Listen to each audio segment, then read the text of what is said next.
আল্লামা খেতাব ছিল, তোমার আন্তর্জাতিক উপাধিও ছিল, তোমার জাতীয় বক্তা উপাধি ছিল, সব উপাধি তো তুমি পেয়েছো। বান্দা তুমি আমার জন্য কি করছো? বান্দা নীরব নিস্তেজ হয়ে যাবে। তখন আল্লাহ বলবেন, ফেরেশতারা এ তো আমার জন্য কিছুই করে নাই, সব আমি তাকে যে নিয়ামত দিয়েছি সে তার নিজের জন্য সব ব্যবহার করেছে, আমার জন্য কিছু করে না। ফেরেশতারা তোমরা তাকে উপুট করে জাহান্নামে নিক্ষেপ করে দাও। আল্লাহ বলতে দেরি হবেন, ফেরেশতারা উপুট করে তাকে জাহান্নামে ফেলে দিতে কোনো দেরি হবে। আমি সকালে ফজরের পর থেকেও গতকালকে রাত দিনের বেলাও ভাবছি, সকালের পরে অনেকগুলা কিতাবপত্র বই পুস্তক নিলাম।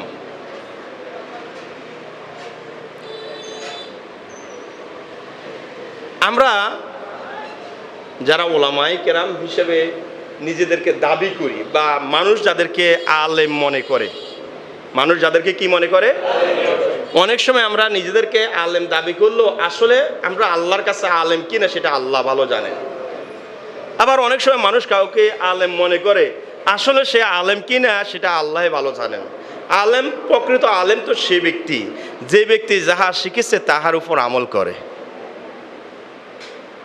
যাহা শিখেছে, জোরে বলে না, যা শিখেছে, যা কি তার উপর কি। হাদিস শরীফের মধ্যে এসেছে, কাল ময়দানে হাসরে আল্লাহ সুবহানাহু ওয়া তাআলা যারা ক্বারি মানে বলা হয় যারা কুরআনুল কারীম মধুর কণ্ঠে তিলাওয়াত করে, এদেরকে ডাক দিবেন, আহ্বান করবেন। ক্বারিকে ডাক দিয়ে বলবেন, এ ক্বারি সাহেব, আপনাকে আমি একটা মধুর কণ্ঠ দান করেছিলাম, অত্যন্ত চমৎকার কণ্ঠে আপনাকে দিয়েছিলাম, আপনাকে আমি আমার কোরআন তেলাওয়াতের জ্ঞানটাও আমি আপনাকে দিয়েছিলাম, বিনিময়ে আপনি দুনিয়াতে আমার জন্য কি করেছেন?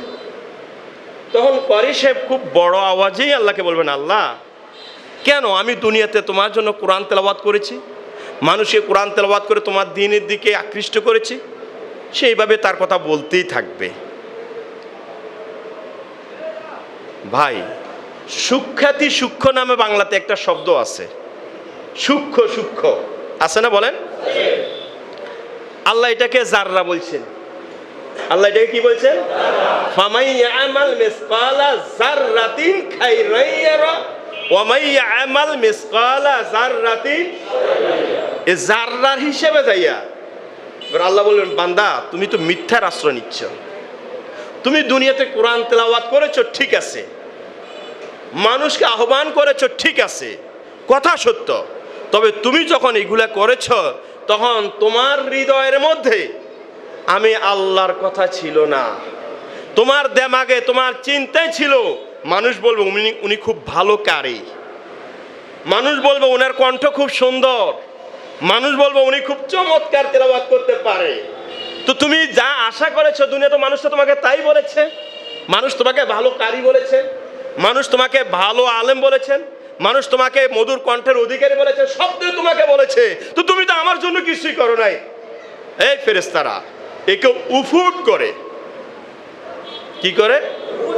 উফুট করে একে জাহান্নামে নিক্ষেপ করো। আল্লাহ ওয়ার্ডার দিতে দেরি হবে, ফেরেশতারা তাকে টেনে হিসেবে উফুট করে জাহান্নামে ফেলে দিতে আর দেরি হবে না। এরপরে ডাক দেওয়া হবে আলেমকে, আলেম ক্বারি নয়, আলেম যারা নিজেদেরকে আলেম বলে আমরা দাবি করি, বা মানুষ যাদেরকে আলেম বলে, এদেরকে ডাক দেওয়া হবে। আল্লাহ আল্লাহ আল্লাহ আল্লাহ ডাক দিয়ে বলবে, হ্যাঁ বান্দা, তোমাকে তো আমি অনেক এলেম দিয়েছি, তুমি অনেক কিতাব পড়েছো, তুমি অনেক জ্ঞানের অধিকারী ছিলে, দুনিয়াতে এই জ্ঞানের বিনিময়ে তুমি আমার জন্য কি করেছো? তখন সে বলবে, কেন আল্লাহ, আমি বছরের একদিনে তো গ্যাপ ছিল না, প্রত্যেক দিন আমার মাহফিল ছিল। তারা নাই দুনিয়াতে, আপনারা আসেননি। আপনাদের কথা না, আমাদের কথা বলা হচ্ছে আর কি, আমাদের মতো যারা, আল্লাহ আমার ডেইলি প্রোগ্রাম ছিল, ডেইলি 3টাও করছি তো। আল্লাহ হ্যাঁ করছো তো, আমার জন্য কি করছো? আল্লাহ বলবেন আমার জন্য, বারবার যখন আল্লাহ বলেন আমার জন্য কি করছো, তুমি দুনিয়াতে মানুষ তোমাকে বড় বক্তা বলবে, তোমাকে তো বড় বক্তাই বলা হয়েছে, তোমাকে বলা হয়েছে আন্তর্জাতিক খ্যাতি সম্পন্ন, বলা হয়েছে কিনা? সে বলবে হ্যাঁ হয়েছে, পোস্টারও তো লেখা হয়েছে।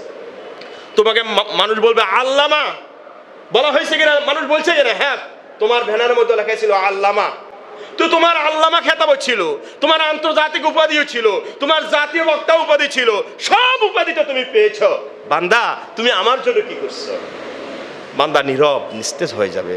তখন আল্লাহ বলবেন, ফেরেশতারা এ তো আমার জন্য কিছুই করে নাই, সব আমি তাকে যে নিয়ামত দিয়েছি সে তার নিজের জন্য সব ব্যবহার করেছে, আমার জন্য কিছু করে না। ফেরেশতারা তোমরা তাকে উপুট করে জাহান্নামে নিক্ষেপ করে দাও। আল্লাহ বলতে দেরি হবেন, ফেরেশতারা উপুট করে তাকে জাহান্নামে ফেলে দিতে কোনো দেরি হবে। ডাক দেওয়া হবে শহীদদেরকে। শহীদ আমরা অনেকে মনে করি শহীদ, আপনাদেরকে একটু আগে বলছি না, আমি ভাবনাতে ছিলাম আমাদের যেসব নিষ্প্রাণ ছেলেগুলা মারা গেছে এরা কি শহীদের কাতারে পড়বে না জালেমের কাতারে পড়বে না কোন দিকে যাবে, আমি হিসাব মিলাইতেছিলাম। আপনারা বলুন হুজুর মানুষ সামনে এরকম জালেমের কাতারে কেন যাবে, শহীদের কাতারের হিসাব করবেন? অনেকগুলা কারণ আছে। যেমন ইসলামে জিহাদ, জিহাদের একটা রূপরেখা দেওয়া আছে, বলেন আছে কি নাই? আর ভাই জোরে বলেন না। আজকে অনেকে এই সমস্ত ঘটনাকে কেন্দ্র করে বিভিন্ন ইসলামিক দলগুলোকে তারা দোষারোপ করে থাকে। আপনাদেরকে আজকে একটা মেসেজ দিচ্ছি আমি এই মুহূর্তে, প্রকৃত কোনো ইসলামী দল মারামারি, রক্তপাত, অগ্নিকাণ্ড এইগুলা করবে না, যদি রিয়েলি সে ইসলামিক দল করে থাকে। ইসলামী জিহাদের জন্য রূপরেখা দেওয়া আছে, নীতিমেলা দেওয়া আছে, কিভাবে হলে জিহাদ হবে আর কিভাবে মারা গেলে শহীদ হবে, রূপরেখা নাই? বলেন কোন ইসলামিক দল তারা মায়ের খায়, আল্লাহ রাসূল বলেন মুহাম্মদুর রাসূলুল্লাহ মক্কাতে 13 বছর তার উপরে অত্যাচারের এমন কোন স্ট্রিম রোলার বাকি ছিল না যেটা তার উপরে চালানো হয় নাই, বাকি ছিল। মদিনাতে এসে যখন তিনি ইসলামী রাষ্ট্র প্রতিষ্ঠিত হয়ে গেল, এবার রাসূলুল্লাহ সাল্লাল্লাহু আলাইহি ওয়াসাল্লাম বলেন তোমাদের উপর জিহাদ ফরজ। তোমাদের উপর জিহাদ কি? কেন নবী মক্কাতে বললেন না 13 বছরে? মক্কা রাষ্ট্র ইসলামী রাষ্ট্র ছিল না, মুহাম্মদ সাল্লাল্লাহু আলাইহি ওয়াসাল্লাম ইসলামী রাষ্ট্রের রাষ্ট্রনায়ক ছিলেন না তখন। সুতরাং তখন তিনি ইসলামীর রাষ্ট্রে জিহাদের হুকুম তিনি দিতে পারেন নাই। যখন মদিনা ইসলামী রাষ্ট্র প্রতিষ্ঠিত হয়ে গেল, এবার মুহাম্মদুর রাসূলুল্লাহকে আল্লাহ বলেন আপনি এখন জিহাদের অর্ডার করুন। সুবহানাল্লাহ বলবেন না? এখানে প্রকৃত ইসলামী কোন দল আল্লাহ রাসূলের আদর্শের বাইরে যাবে? বলেন তো, বলেন বলেন। লাকাদ কানা লাকুম ফি রাসূলিল্লাহি উসওয়াতুন হাসানাহ। কোন ব্যক্তির দল, ব্যক্তির অপরাধ কোন দলের উপর চাপিয়ে দেওয়া যাবে না, কোন ব্যক্তির দোষ সম্প্রদায়ের উপর চাপিয়ে দেওয়া যাবে না। ব্যক্তির অপরাধ ব্যক্তির অপরাধ, ব্যক্তির অপরাধ ব্যক্তির অপরাধ। আমি তাজুল ইসলাম একটা অপরাধ করে ফেললাম, ধরুন আল্লাহ মাফ করুক, আমার অপরাধের কারণে আপনারা গোটা আলেম জাতিকে দোষারোপ করার সুযোগ নাই। কি আছে বলেন? আমি ব্যক্তি অপরাধী, আমার দোষ আছে, আমি মানুষ, আমার ভুল হতে পারে, কিন্তু আপনি গোটা আলেম সমাজের উপর আপনি তিরস্কার করার সুযোগ আপনাকে আল্লাহ দেয় নাই। আল্লাহ বলেছেন আল্লাহকে সবচেয়ে বেশি ভয় করে যারা তারা হচ্ছে আলেমরা। আমি তাজুল ইসলাম হয়তো আলেমের শুরুতে আমার দ্বারা ভুল হয়ে গেছে, কিন্তু আপনারা গোটা আলেম জাতির উপর করতে পারবেন না, দোষারোপ করতে পারবেন না।